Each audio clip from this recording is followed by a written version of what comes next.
턱은 강하고 송곳니는 굵고도 날카롭다. 한 번 물어뜯는 것만으로도 먹잇감의 숨통을 단숨에 끊어놓을 수 있다.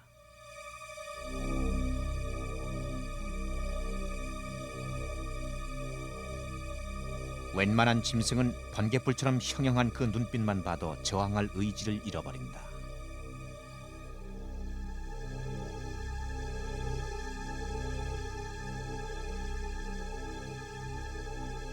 혀는 강철로 만든 솔빛 같다. 억센 돌기가 나 있어 핥기만 하면 짐승의 살가죽이 벗겨질 정도로 힘이 있다.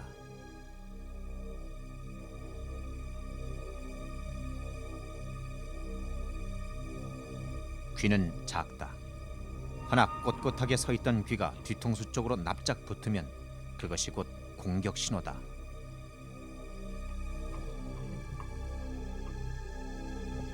공격의 주무기는 앞발.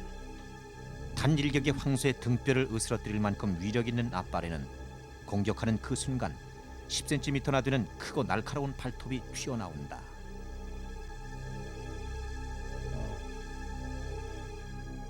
황갈색 바탕에 24개의 검은 줄무늬가 화려한 근육질의 몸. 그 몸집은 소만큼 크다. 어깨 높이 1m, 머리에서 꼬리까지 몸 길이 평균 3m. 이 아름답고도 거대한 맹수가 시베리아종 호랑이다.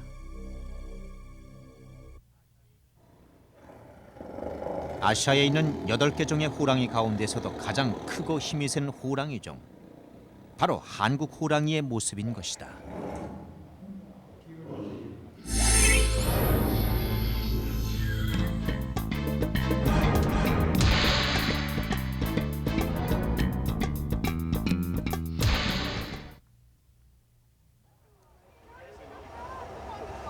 지난해 6월 9일 김포공항에는 특별한 손님이 도착했다.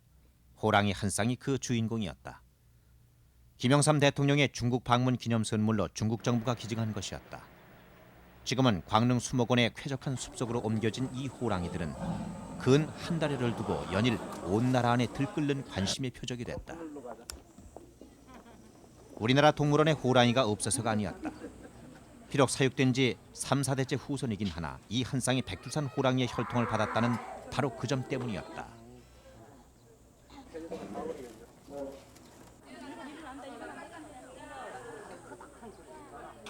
그것이야말로 한국 호랑이에 대한 우리나라 사람들의 각별한 정서를 읽게 해주는 대목일 것이다.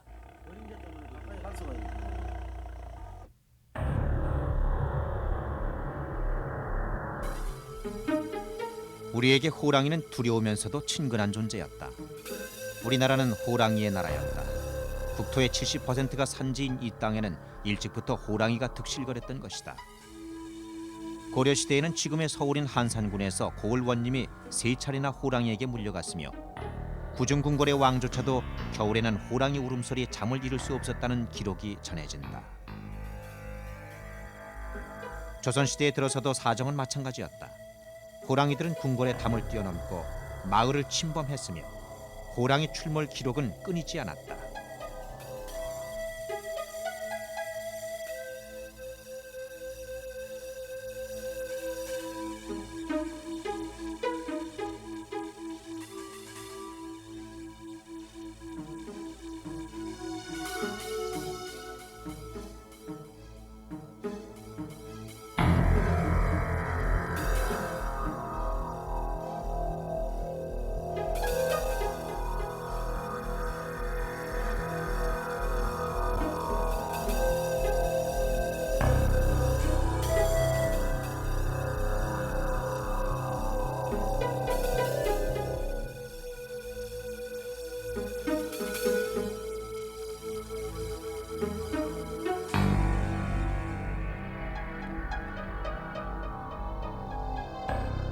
신문이 발간되고 철도가 놓이고 전기가 들어오던 시대. 1920년대까지만 해도 호랑이들은 우리에게 낯설지 않은 존재였다. 그 무렵까지도 호랑이는 여전히 그렇게 우리 가까이서 돌아다니고 있었던 것이다.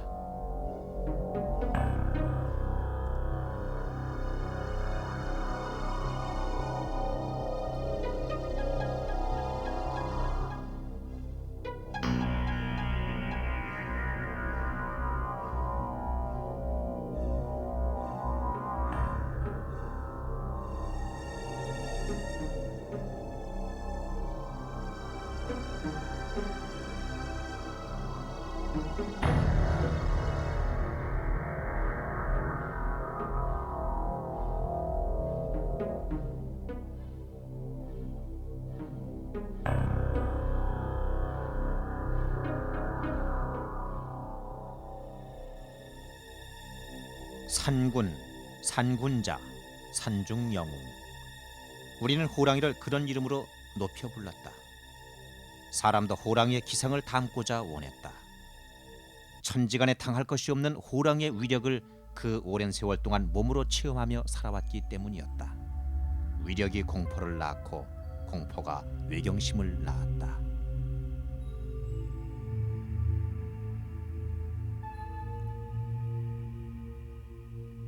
그 위력이 과연 얼마만한 것이었는지 뛰어난 사냥꾼들조차도 다른 모든 맹수를 제쳐놓고 호랑이만은 두려워했다. 일제시대 만주와 한국의 산악지대에서 이름을 드날렸던 명사냥꾼들, 그들의 체험담은 이러하다.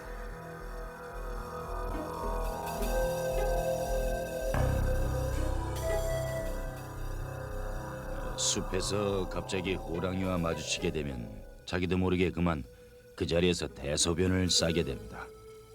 폐부를 찌르는 듯한 으르렁거림, 화광이 줄줄 넘치는 한광이 척추신경을 마비시켜서 한 발짝도 움직이지 못하게 되죠. 아무리 대담하고 사격에 자신 있는 포수라도 처음 호랑이를 만나면 감히 총을 들지 못하죠.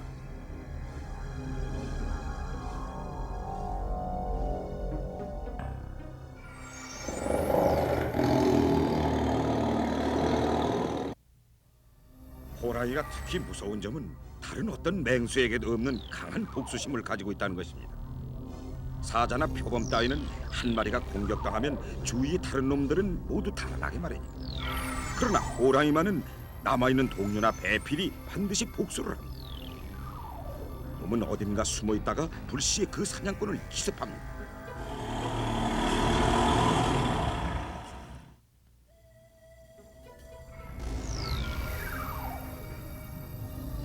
강원도 해양에서 호랑이 사냥을 할 때였습니다. 호랑이를 발견하고 엽사가 총을 쏘는 순간 누런 뒷깔이 봤죠. 그러자 엽사의 몸뚱아리가 질풍을 만난 종이 조각처럼 날았는데 그 몸이 땅에 떨어지기도 전에 호랑이는 엽사의 잔등을 받아물고 두세 번 흔들어 팽개쳤어요. 호랑이의 일격에 엽사의 어깨, 가슴, 허리뼈는 모두 부서져 버리고 겨우 피부 한 껍질만 남아있을 뿐이었습니다.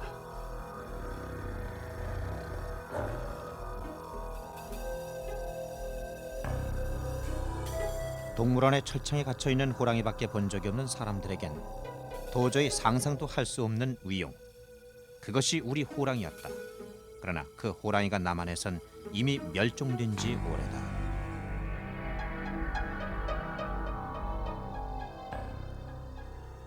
멸종의 결정적 계기를 제공한 것은 일제였다. 조선 휘보, 총독부 통계연보 등에 따르면 해로운 짐승을 퇴치한다는 구실로 1915년부터 1942년까지 총독부에서 남획한 호랑이가 무려 97마리. 그 결과 해방 후 우리 땅에서는 호랑이가 거의 자취를 감추었다. 번성했던 한국 호랑이의 실체는 단 한 점의 박제로서만 남아있다. 신화적 존재였던 한국 호랑이의 모습, 그것은 이제 현실이 아니라 낡은 박제나 사진이나 잊혀져가는 옛날 얘기 속에서나 찾아볼 수 있을 뿐이다. 그리고 이것은 우리나라 얘기만이 아니다. 전 세계적으로도 호랑이는 이미 희귀동물이 돼 있다. 19세기 말까지만 해도 아시아 전역에 10만 마리 이상 서식하고 있던 호랑이는 오늘날 95%가 죽었다. 삼림의 개발과 남획으로 3개종이 멸종했고 남은 5개종을 통틀어도 야생 호랑이의 수는 7천 마리를 넘지 않는다.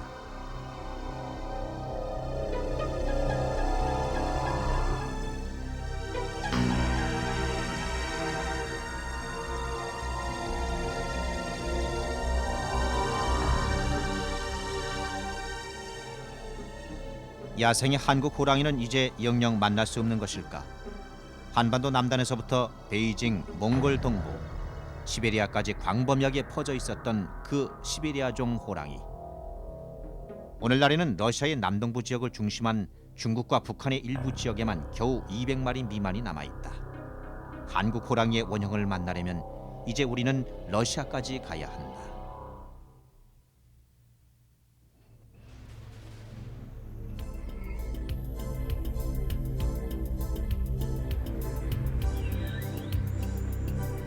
KBS로부터 호랑이 추적 임무를 부여받은 사람은 경력 15년의 프리랜서 카메라맨 임순남 씨. 2월 1일 그는 8mm 카메라 한 대만을 챙겨들고 단신 블라디보스톡으로 떠났다. 이제 러시아의 극동 지역 연해주로 그의 호랑이 추적기를 따라가 보자.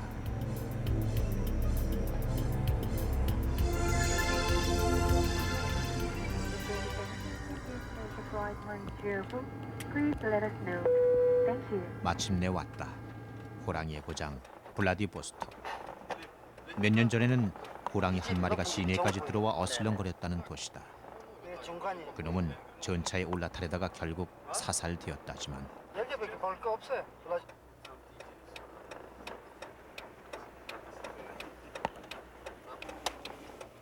운이 좋으면 그렇게 도시 한가운데서도 호랑이를 만날 수 있을지 모른다. 그러나 어디 운뿐이겠는가. 운보다 더 중요한 것은 전문가의 도움이다.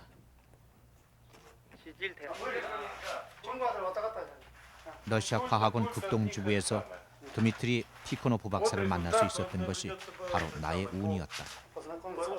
호랑이 생태 연구의 세계적 권위자로서 얼마 남지 않은 시베리아 호랑이를 보존하기 위해 노력하고 있었고 그 목적을 위해서라는 전제하에 안내역을 선선히 맡아주었다. 지난 30년간 그의 답사 지역은 시오테 알린 산맥 전역에 걸친 시베리아 호랑이 보호구역이었다.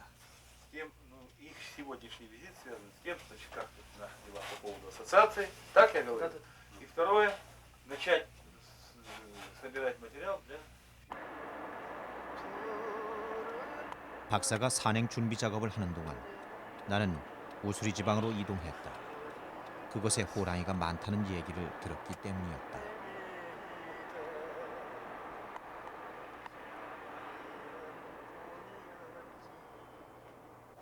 (2월 3일) 우수리스크. 블라디보스톡으로부터 북쪽 80km. 우수리 지방의 정청 소재지다. 공업 중심지라는 이름에도 불구하고 시장의 풍경은 빈약했다.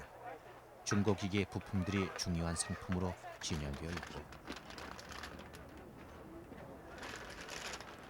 러시아인들이 좋아하는 초콜릿이면서도 값은 싼 과자, 한국산 초코파이가 최대 인기 품목이었다.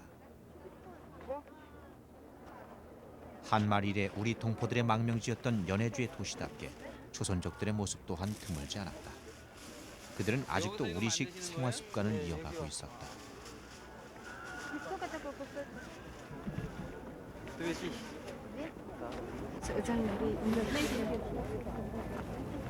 매일 여기서 나와서 파세요? 매일 나와요? 그 옛날 우리나라에서처럼 호랑이 그림도 많았다. 그러나 정작 내가 듣고자 하는 호랑이 목격담만은 묘연했다. 아줌마 호랑이 봤어요? 호랑이 봤어요 여기서? 호랑이 봤냐고 여기서? 호랑이 봤냐고? 이게 무슨 말이야 알아? 호랑이 사는 거 봤냐고 저거? 야 이거 판다고.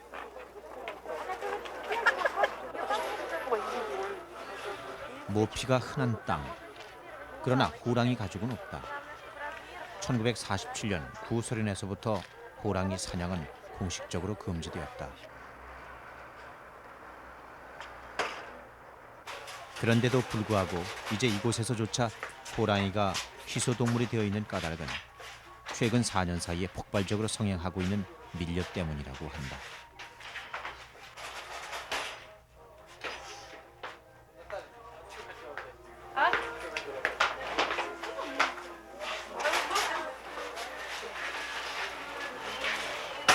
소련이 개방되면서 시장 경제 원리를 재빨리 터득한 현지인들이 호랑이의 경제적 가치를 재발견한 것이다.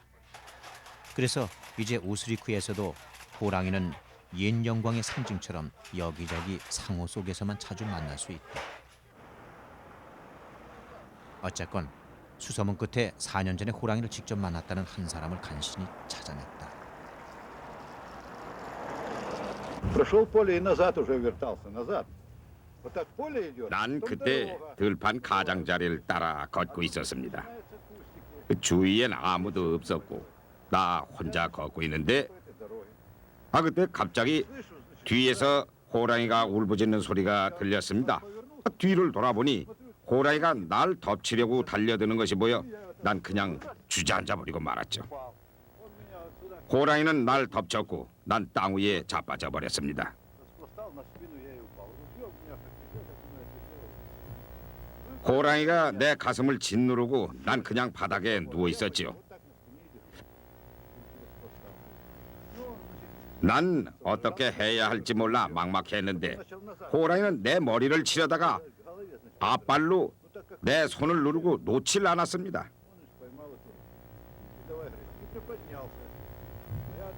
그때 누워서 옆을 보니 총이 저만치 있는 것이 보였어요.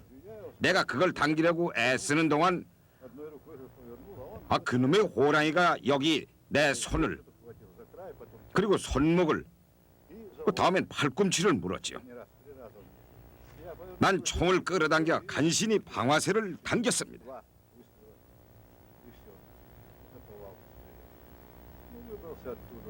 어딜 맞았는지는 모르겠지만 호랑이는 저만치 뛰쳐 일어나 한 걸음 한 걸음 옆으로 비틀거리며 한 20m쯤 가더니 그만 어디론가 사라져버리고 말았습니다. Туда-сюда, руки-то у меня уже нету. 참 그래서 내 손이 이렇게 불구가 되었지요. Изуродовано. А, 먼저 여길 물었고 그 다음은 여기 그리고 다음은 여기를 물었죠.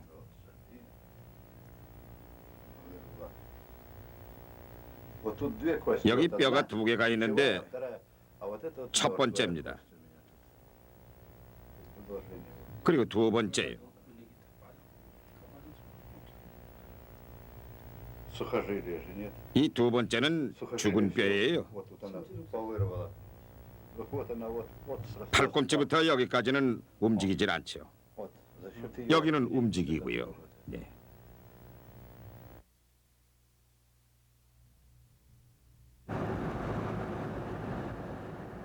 호랑이는 무섭다. 호랑이를 만난다는 것이 기대한 대로 행운이 되기만 할 것인가.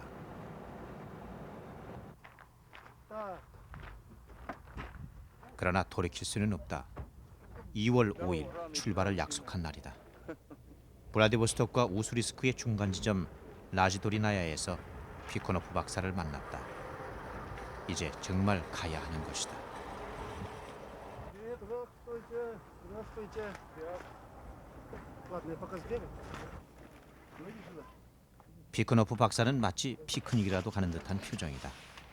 식료품과 침낭, 카메라와 망원경, 그리고 도만이란 이름의 개 한 마리가 박사가 사흘 동안 준비한 장비의 전부다. 도만은 호랑이 탐색을 위해 특별히 훈련된 개라고 한다. 곰에게도 덤벼들었다는 무용담을 갖고 있지만 글쎄 도만을 얼마나 의지할 수 있을까. Смотри, 전기도 들어오나요? еще молодой. 피크노 박사를 만났을 때 그분이 총을 안 가져 나왔더라고요. 난 총을 가져가기로 약속이 돼 있었거든요. 원래는 산에 갈 때. 근데 총도 없고 호신 오는 사람들도 없고 운전소고 통역관 하나 오고 그 박사만 나왔는데 총이 어딨냐 나도 하나 여기다 가져가야겠다 그랬더니 총 필요 없이 그냥 출발하자 그래서 난 가기가 싫어진 거죠. 이렇게 한 게 아니다. 난 서울서 약속이 총 가지고 안전하게 들어가기로 했지 않느냐. 그때 이 호랑이는 절대로 안 덤비니까 그냥 따라와라. 근데 통역관도 잠깐 가길 싫어해요. 그래서 이제 그 산에 들어가서 도착을 했습니다. 그 지역에 아주 그 차에서 내리기가 싫어요. 아침 10시 고물트럭 한 대로 우리는 출발했다. 호랑이들에게로 가는 것이다. 박사가 목표지로 잡은 곳은 중국과 북한의 국경에 인접한 핫산 부근 호랑이 보호구역.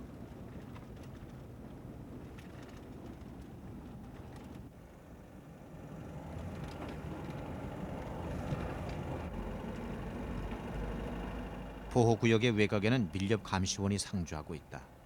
그럼에도 불구하고 시베리아 호랑이는 최근 해마다 50마리 이상이 줄어들고 있다. 세계 암시장에서 한약재료 수요가 커 호랑이 한 마리 값이 $10,000를 호가하는 까닭이다. 이 돈은 러시아인 연간 봉급의 20배가 넘는다. 그러니 몇 명의 밀렵 감시원만으론 시베리아 호랑이의 멸종을 막을 수 없을지 모른다.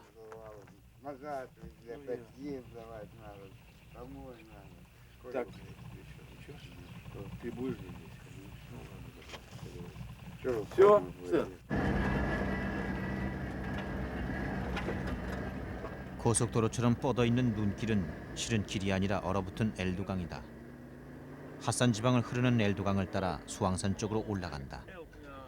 한국에서는 백두산 호랑이, 중국에서는 동북호, 러시아에서는 아무르 호랑이라고 불리는 호랑이. 바로 그 시베리아 호랑이가 아직은 이 수왕산 일대에 살고 있다.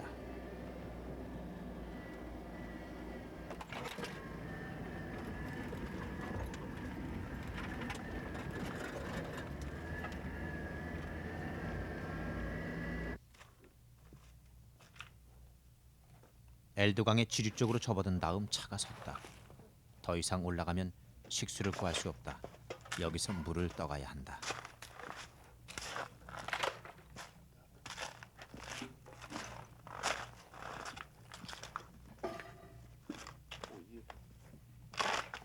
현재 기온 영하 20도. 그러나 급하게 흐르는 계곡의 작은 물줄기는 얼지 않았다. 무공의 청정수다. 하나 섬뜩하게도 이 물을 마시는 것은 우리만이 아닐 것이다. 사냥한 고기를 실컷 뜯고 난 다음엔 냇물에 피 묻은 입을 씻는 것이 호랑이의 습성이라고 읽었다.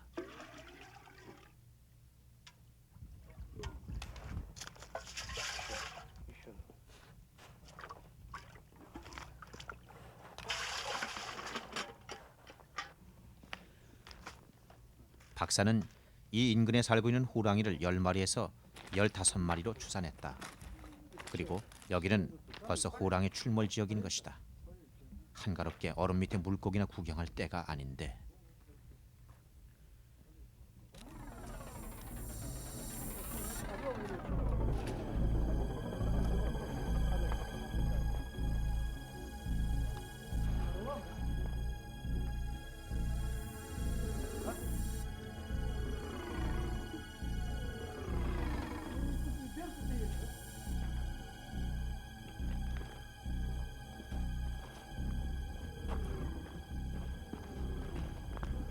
통역관 이 선생이 나를 앞질러 피코노프 박사 곁에 붙었다. 등 뒤가 불안하다. 카메라를 메고서는 뒤를 돌아볼 재주가 없다. 그래서 이 선생에게 특별히 뒤를 봐달라고 부탁했는데 부탁은 여지없이 묵살당했다. 호랑이가 공격할 때는 반드시 등 뒤에서 덮친다는 것. 그 사실을 그 역시 알고 있는 것이다.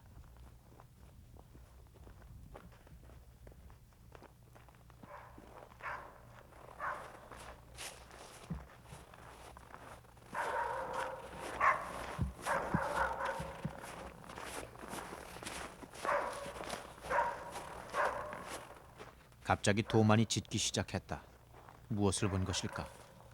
박사는 걱정 말고 따라오라고만 한다. 정상적인 호랑이는 절대로 사람을 공격하지 않는다는 얘기다.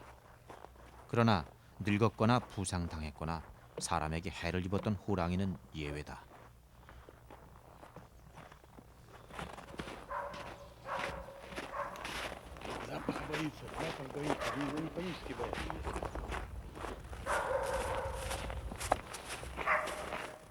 예외적인 호랑이가 있다 하더라도 지금은 도만을 쫓아갈 수밖에 없다. 그것이 카메라맨의 근성이다.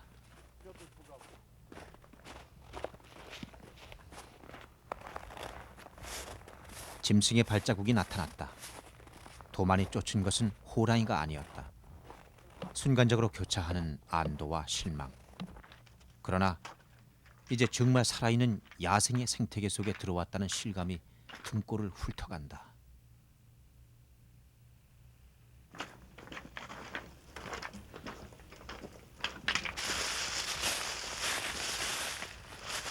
피코노프 박사는 30년 동안 호랑이의 흔적을 쫓아다닌 동물학자다.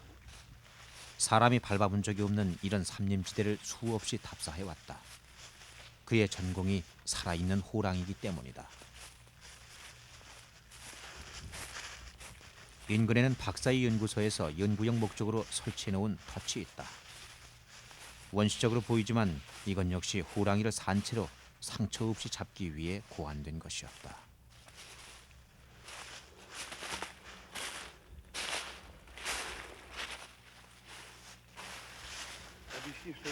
이건 호랑이 같은 것을 잡으려고 만들어 놓은 겁니다. 호범 잡으려고 이렇게 만들어. 저기 보이는 저것에 짐승들이 흥미를 가지고 이 주위를 돌다가 들어가게 되죠. 저걸 건드리면 이 문이 내려와서 닫히게 됩니다.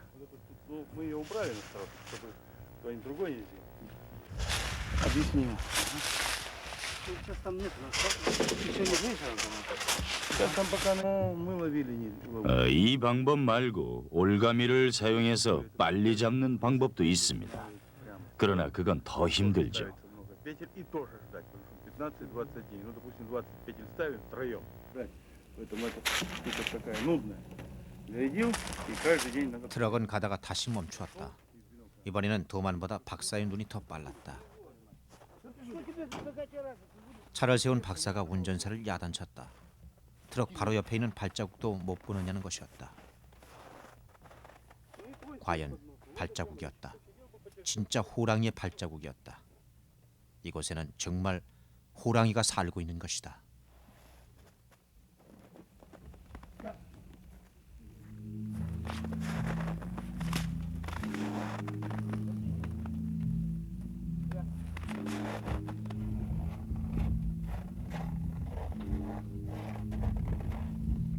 Вот примерно так. А для чего палкой? Потому что это удобно. Раз и положил в карман. 이거 있잖아요. 재우는 거 있잖아요. 송놈이가 앙놈인가 몇 살 됐고 몇 년 됐는. Вот это ширина пятки. Если это 9 сантиметров, то это, скорее всего, самка или молодой самец. Вот такая штука. 만약에 9cm면 있잖아요. 뒷발이. 예. 9cm면 암범이 아니면 젊은 호랑이. Если 10 сантиметров и больше, это только самец. 10cm 이상은 있잖아요. 다 송놈이라. 지금 몇 cm야? 지금 это сколько? Сантиметров 9, не больше. Надо у рулетки нет у тебя здесь? Не? Так, у меня там в рюкзаке-то есть, но далеко искать. Ладно, хрен с ним потом. Ну, сантиметров 10. Это 10 не будет. 10 не... 9,5. Это 9. Искал, видишь, след маленький. Как... Летит, она пошла, потому что он что-то задавит. И значит, что-то его останется. Что-то его перепадет. 앞발이 디딘 자리를 뒷발로 밟아나가는 습관 때문에 호랑이 발자국은 일렬로 나 있다. 동물학자들이 겨울을 기다리는 것은 눈 위에 남는 이 발자국 때문이다. 지나간 지 2, 3일쯤 된 발자국을 하나 발견하고 바늘에 꿰인 실처럼 그것을 따라가기만 하면 호랑이가 무엇을 했는지 다 알 수 있게 된다. 이것이 호랑이를 추적하는 전통적인 러시아 방식이다.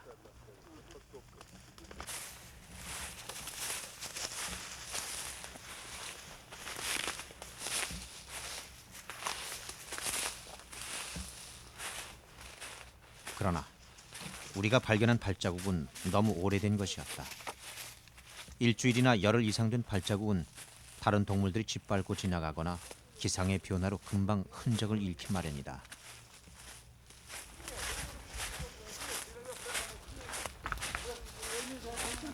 Ну ты долго стоять там будешь? Ко мне, Туман. Туман. Иди, собака. 오후 3시경 수왕산 중턱 통나무로 지은 연구소 캠프에 도착했다.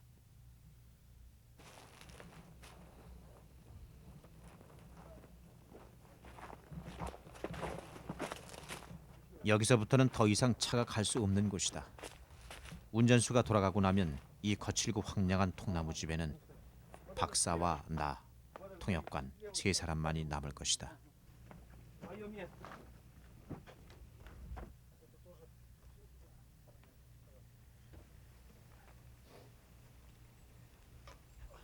짐을 내리는 사이 운전수가 늦은 점심을 준비한다. 트럭에 적재칸에 굴뚝을 달아 모양은 좀 우습지만 차 안에 벽난로를 설치한 그 덕분에 춥지는 않았다. 이 이상한 러시아식 트럭도 떠나고 나면 아쉬운 문명의 모습으로 기억될 것 같다.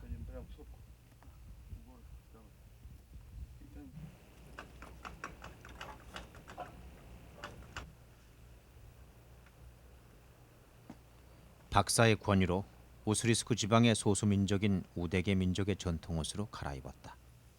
이 옷은 순면이라 땀의 흡수나 보온성이 좋을 뿐 아니라 나무 덤불 같은 데 스쳐도 소리가 나지 않아 야생동물의 추적에는 안성맞춤이라 한다.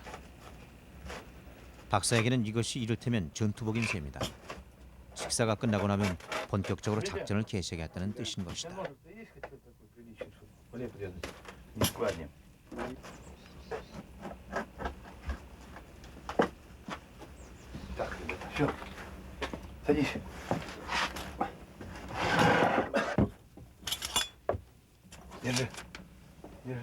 딱딱한 검은 빵과 소시지, 뜨거운 러시아 차. 그러나 긴장한 탓인지 음식이 도저히 넘어갈 것 같지가 않다. 헌데도 신기한 것은 식욕이 없는 것은 나 한 사람뿐인 듯하다.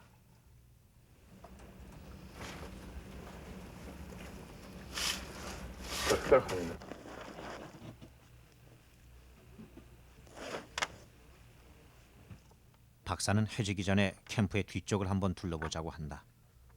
그런데 박사의 말을 통역해 주어야 할 이 선생이 나오지 않는다. 안 간다는 것이다.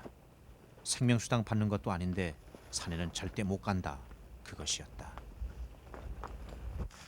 걔는 어디 갔어요?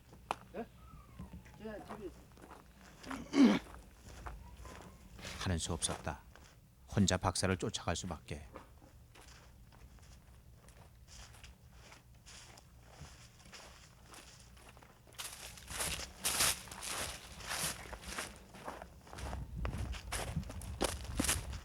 Федор, 박사가 환약처럼 소복히 쏟아놓은 사슴똥을 발견했다.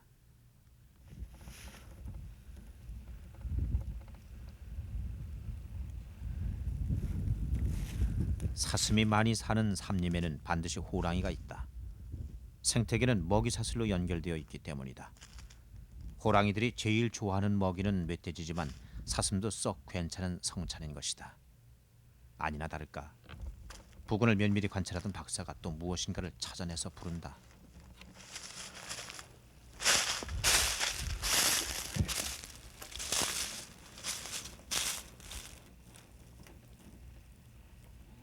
무엇인가가 뒷발질로 부엽토를 긁어내어 모아놓았다.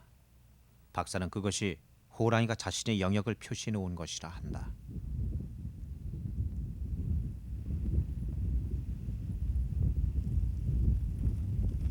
이 지역의 수림대는 온대림의 북방 한계선에 속한다. 수왕산의 숲은 우리나라 강원도 북부에서 흔히 볼 수 있는 잣나무, 전나무, 너도밤나무 따위의 잡종 화렵수림으로 이루어져 있다. 화렵수의 잎과 줄기를 먹기 위해 초식동물이 꿰고 그 초식동물을 먹기 위해 호랑이가 온다. 숲은 그 모든 동식물의 움직임이 가득 쓰여진 거대한 책과 같다.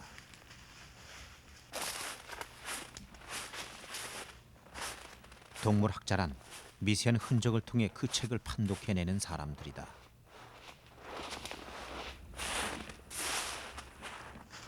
박사는 이 쓰러진 나무를 이렇게 읽었다. 방금 몇 초 전에 사슴들이 이 나무의 줄기를 먹다가 달아났노라고. 가늘게 흔들리는 가지가 그것을 증명하는 글씨다.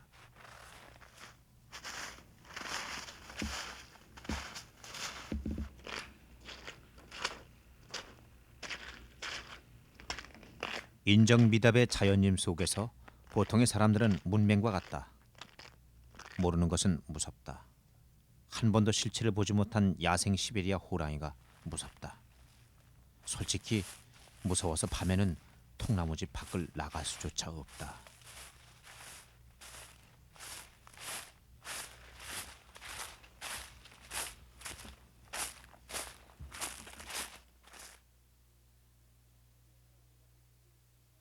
그 산을 한 바퀴 돌고 통나무에 와서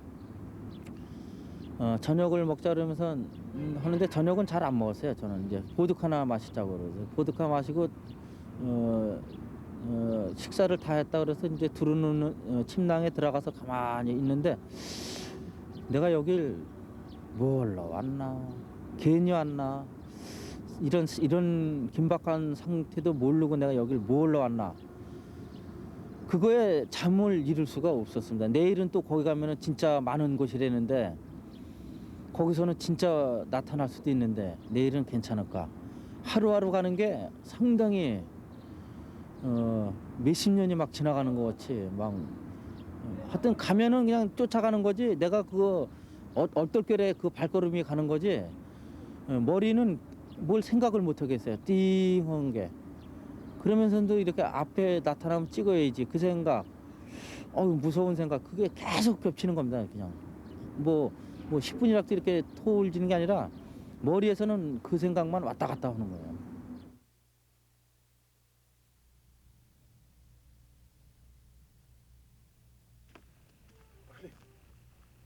오늘은 수왕산의 서쪽 사면을 훑어보기로 했다. 따라 나서지 않겠다던 통역관 이 선생의 고집은 $100짜리 지폐 몇 장에 무너졌다. 오랜만에 통나무집에 온 식구가 출동하게 됐다.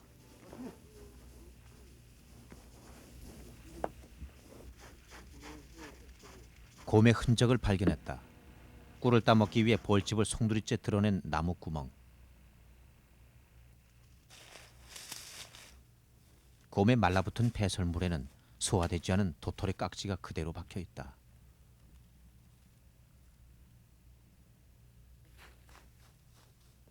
놀랍게도 사람이 남긴 흔적과도 마주쳤다. 수십 년 전 중국인들이 들어와 산삼을 캐고 그 자리를 표해 두었다는 것.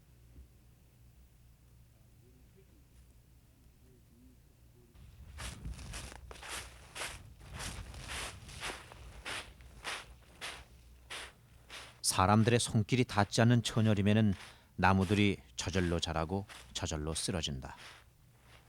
쓰러진 나무는 쉽게 잎이나 줄기를 따먹을 수 있다. 때문에 쓰러진 나무가 많은 것은 사슴떼가 많이 서식할 수 있는 조건이 된다. 그러나 겨울은 초식동물에게도 육식동물에게도 배가 고픈 계절이다. 사슴들은 잎 대신 줄기도 먹고 이렇게 나무의 껍질을 벗겨 먹기도 한다.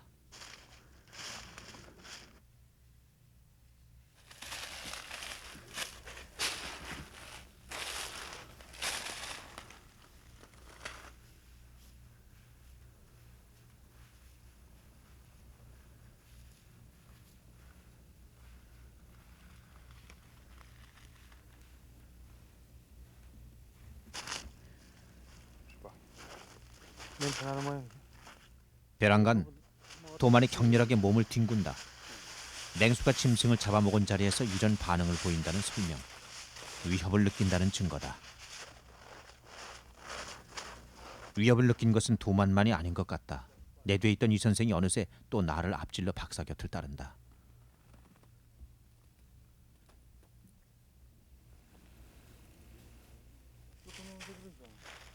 도만의 감각은 정확했다. 얼마 못 가 사냥의 흔적이 나타났다.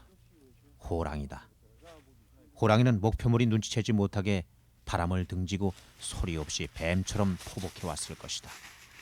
그리고 사냥감의 20-30m 앞에서 초속 20m의 번개 같은 속도로 뛰어 그것을 덮쳤을 것이다.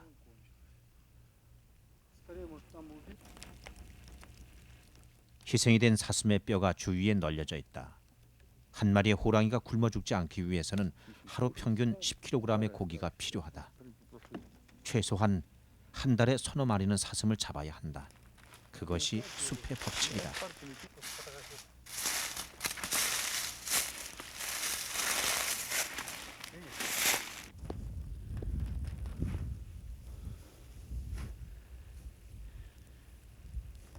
호랑이는 10m 높이에서 뛰어내릴 수도 있고 단번에 5m를 도약할 수도 있다. 시베리아 호랑이의 힘은 너무나 세서 자기 몸무게의 2배가 되는 포획물을 끌고 갈 수도 있고 100kg짜리의 먹이를 입에 물고 뛰어오를 수도 있다. 끊어. 끊어. 내가 제발 부딪히는 일이 없기를 바라고 있는 큰 곰조차 호랑이에게는 사냥감 목록에 들어있는 먹이일 뿐이다.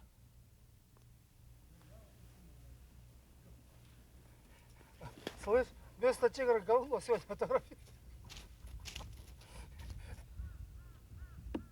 갑자기 박사가 멈추어서 가리켰다. 여기 있었다고 한다. 호랑이가 앉았던 흔적이라는 것이다.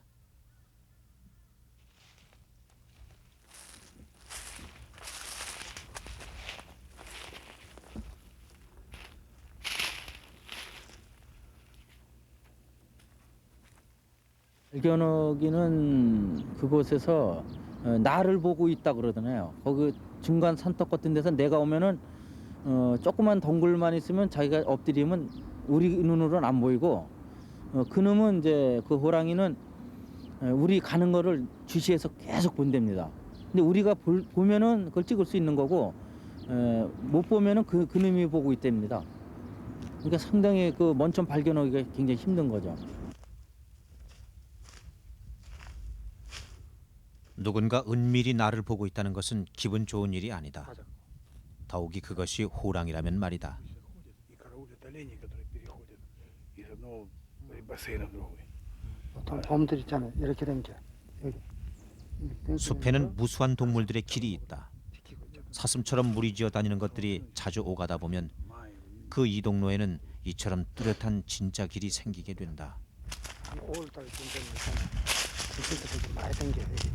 이렇게 던거 댕길 때 봄들 이렇게 숨어서 먹잖아요.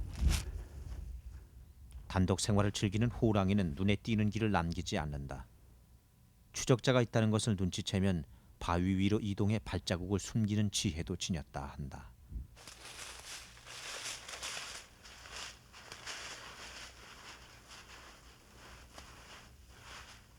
우리가 호랑이를 쫓는 것인지 호랑이가 우리를 쫓는 것인지 알 수가 없다. 아침 7시에 출발해서 한나절을 걸었으니 어지간히 지치기도 했다. 산마루를 넘기 전에 점심을 먹고 잠시 쉬기로 했다.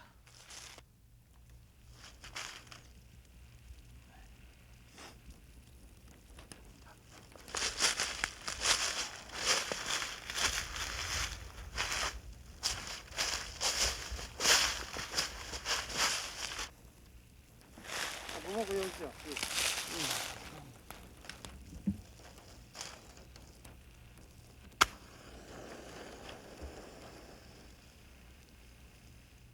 가랑잎을 모아 불을 피우는 박사의 솜씨가 일품이다.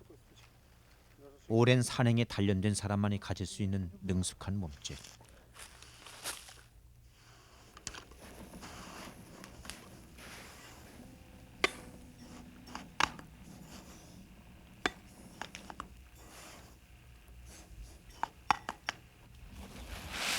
Нет, это. В смысле для стойки что ли? 순식간에 모닥불이 기세 좋게 타오른다. 야전용 반합 속에 담긴 눈이 녹아서 끓을 때까지 꽁꽁 얼어붙은 빵도 불가에 놓아 녹인다. 담배 한 대 피면서 박사에게 물었다. 갑자기 가까운 거리에서 호랑이와 마주치면 어떻게 해야 안전할 것인가? 점심시간을 이용한 박사의 호랑이학 강의는 이렇다.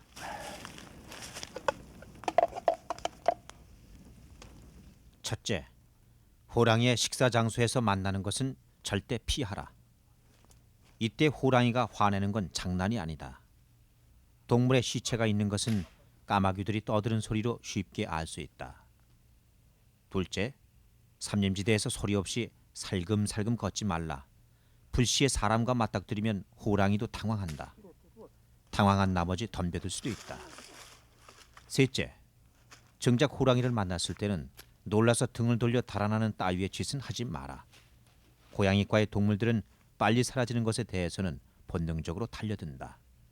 그리고 호랑이는 당신보다 빨리 뛴다.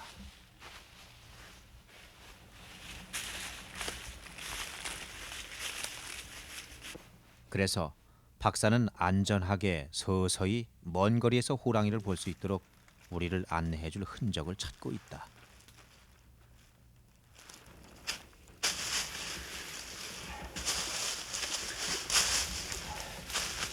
이제 수왕산의 마루턱을 넘는다. 야생 맹수를 탐색하는 일은 체력과 용기와 그리고 엄청난 인내를 필요로 한다. 30년 동안 호랑이를 연구해온 박사도 야생 호랑이와 마주친 것은 단 3번뿐이라 했다.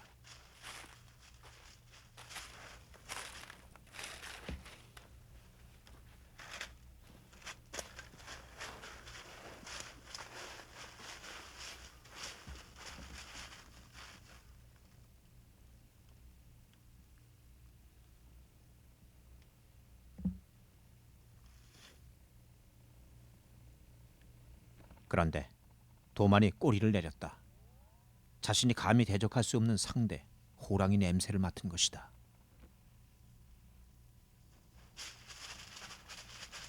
허나 꼬리는 다시 올라갔다. 안심해도 좋다는 것일까?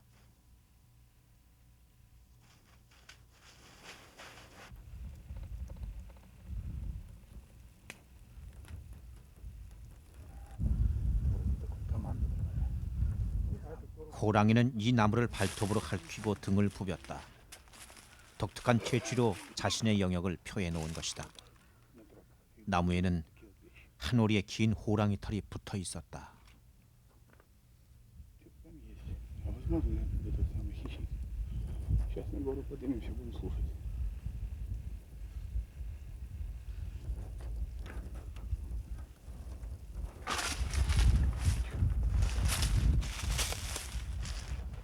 오래지 않은 시간에 이 길로 호랑이가 지나갔음에 틀림없다.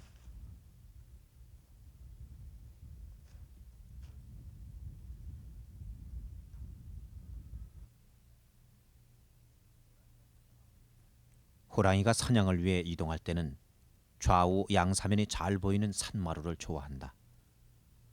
수왕산 호랑이들은 주로 이 등성이를 동서로 넘나드는 것으로 알려져 있다.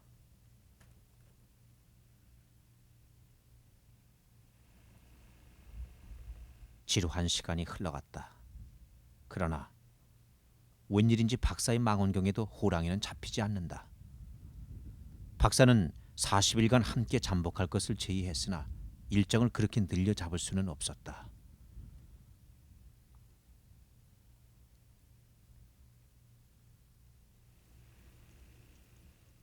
우리는 전통적인 러시아 방식의 추적을 단념했다. 하는 수 없이 미국식 전파 추적법을 써보기로 했다.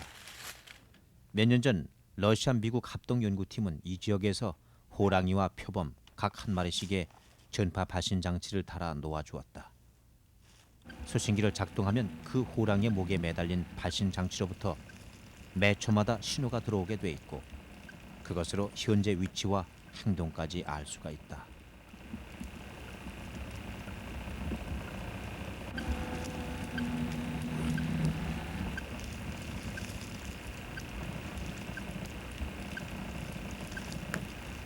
호랑이의 위치가 파악되었다.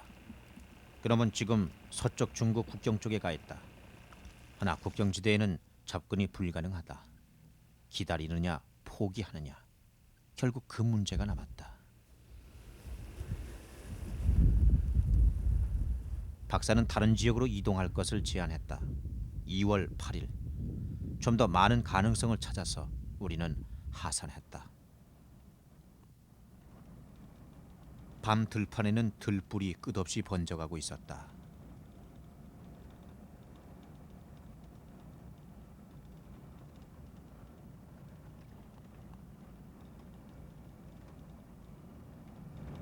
북상 행로의 끝. 두 번째로 잡은 목표지는 한카호 부근이었다.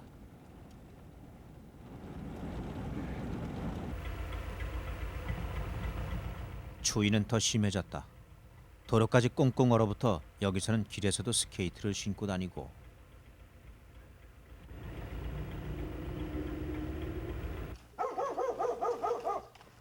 바퀴 달린 수레 대신 겨울에는 썰매가 짐수레 노릇을 톡톡히 한다.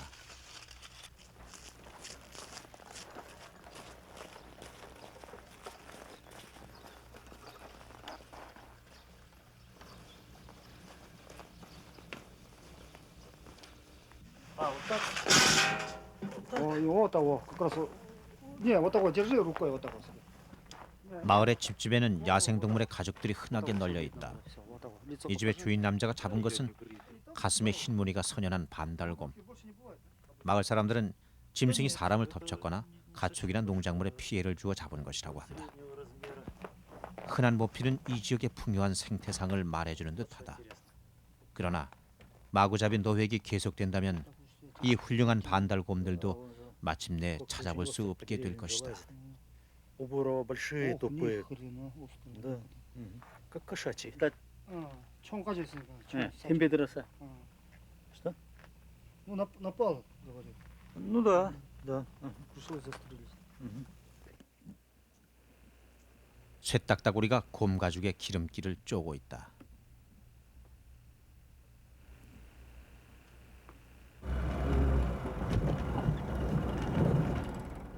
항카호는 유명한 철새 보호 구역이다.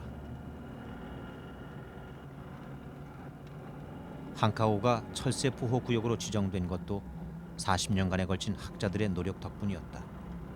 그러므로 해서 다음 세대까지 철새들의 모습을 볼 수 있게 됐다. Тут где-то фазаны. Возможно. Ну, может. 항카호 기슭의 삼림에 있다는 호랑이. 그 또한 하르노케르 대학의 관리하에 보호되고 있는 것이다. 2년 전 생포한 야생 시베리아 호랑이를 연구용으로 제한된 지역의 보호구내에 풀어놓았다고 한다. 마침내 시베리아 호랑이의 참모습을 볼 수 있을 것인가.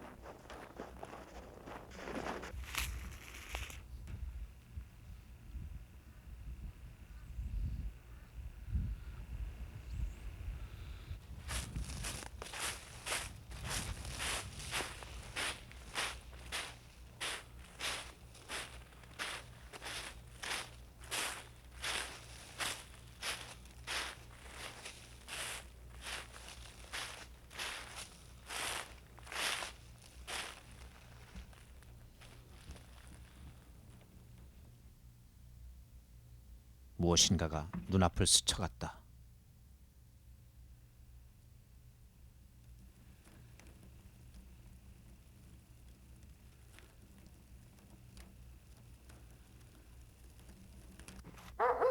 데리고 온 사냥개 한 마리가 갑자기 달아났다.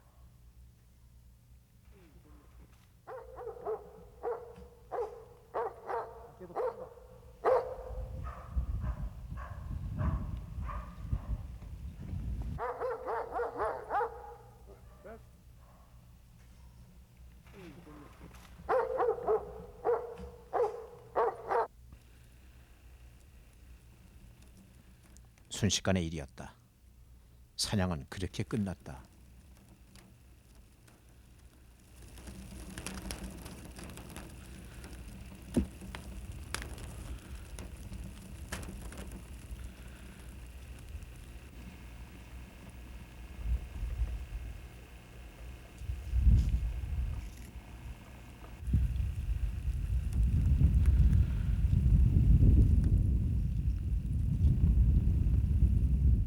나무 사이로 호화로운 줄무늬가 또 하나 나타난다. 커다란 송아지만한 몸집, 위풍당당한 풍모, 또 다른 호랑이다.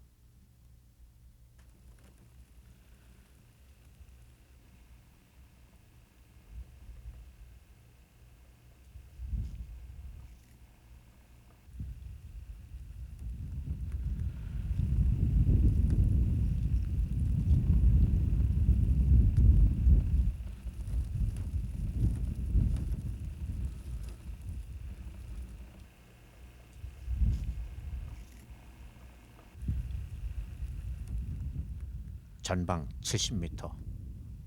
두려움도 잊고 망원 렌즈로 정신없이 호랑이의 모습을 당긴다. 렌즈 속에 백두산 호랑이며 동북코이며 아무르 호랑이기도 한 시베리아 호랑이가 있다. 나는 진짜 시베리아 호랑이, 한국 호랑이를 본 것이다.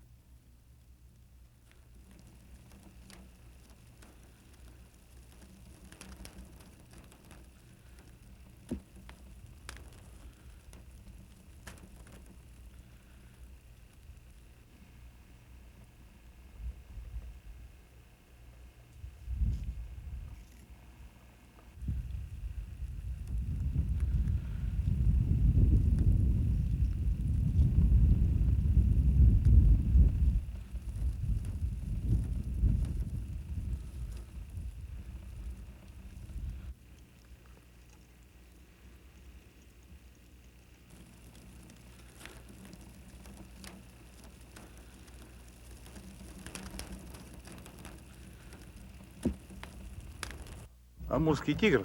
아무르 호랑이. Амурский тигр. который 우리가 мы 지금 сейчас 본 видим. 아무르 호랑이는 Это тот же 예전에 самый 북한 подвид, 쪽에서 который совсем 넘어온 недавно 것입니다. обитал в Южной Корее. 이 호랑이는 지금 еще 북한에 몇 несколько 마리 особей 남아 как будто 있고 имеет и в 이곳 Северной 러시아에 있는 것이 Но 모두 это всё. 다입니다. Именно этот 남한에서는 이미 подвид из 사라졌습니다. Южной Кореи в настоящее время практически исчез.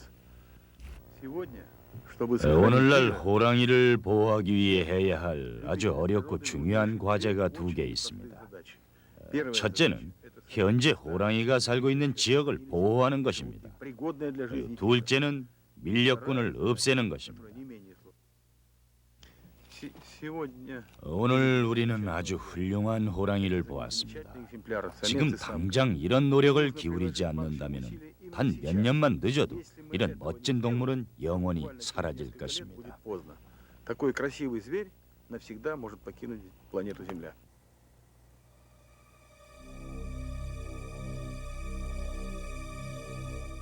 시베리아 호랑이의 멸종을 재촉하는 또 다른 이유는 생태학적 고립이다. 약 1만 년 전, 시베리아 호랑이들은 아시아의 동북 지역으로부터 중국을 지나 인도, 말레이 반도의 더운 지방까지 퍼져나갔다. 호랑이들에겐 정치적 국경이란 없었다.